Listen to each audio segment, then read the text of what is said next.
And in just a few hours, the House is going to vote on that sweeping package to combat climate change, lower health care costs, raise taxes on large companies, and reduce the deficit. The $430 billion bill is more than a year in the making.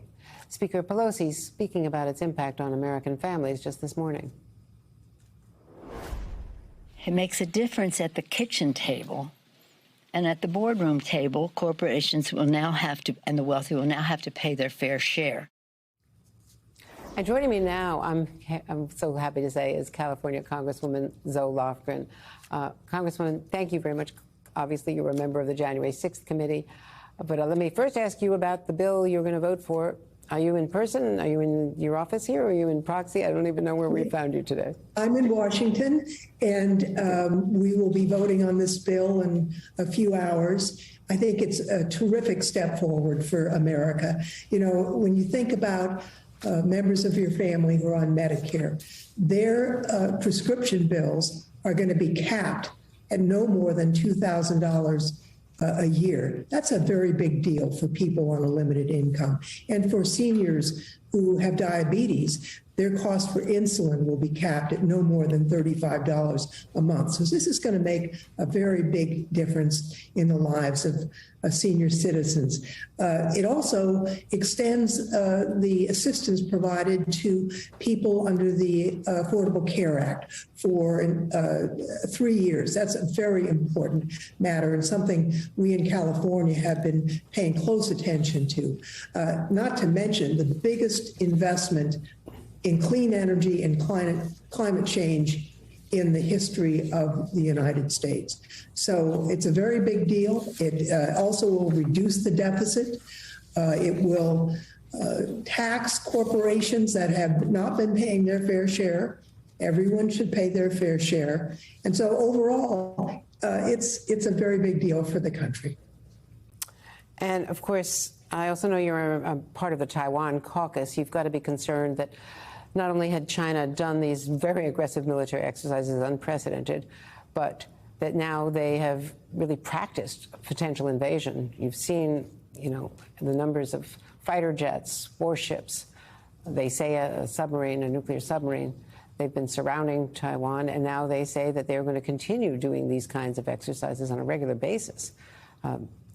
President Xi has certainly reached a new threat level. What's your take on this? It's very reckless on their part.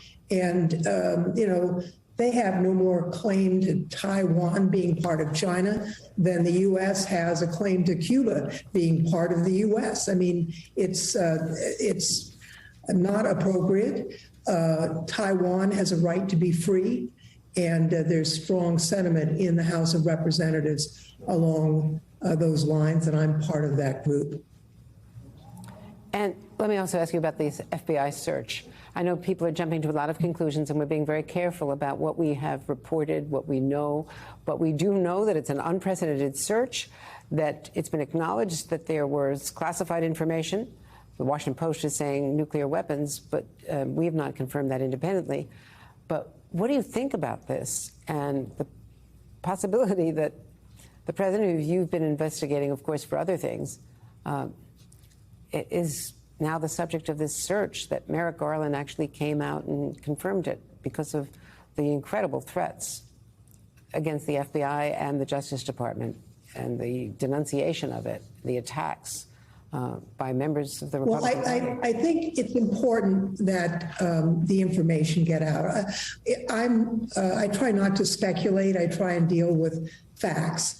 But some of my colleagues do not appear to be tethered to the facts. For example, Congressman Gosar tweeted yesterday that we should destroy the FBI and that would save America. Well, we said the same day yesterday, we had some individual attack the FBI office in Ohio. So the things that people are saying are picked up by people who may be unstable, and it's dangerous. People are threatening our law enforcement personnel. That's completely wrong.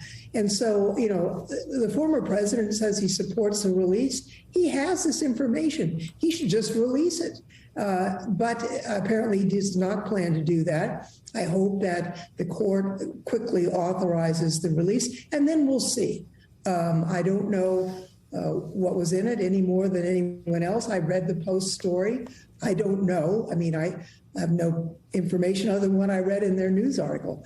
I'd like to just see what's in the documents. And we do know that a court will not order a search unless they find probable cause to believe that a crime has been committed and that the particular search being proposed is likely to find evidence of the crime.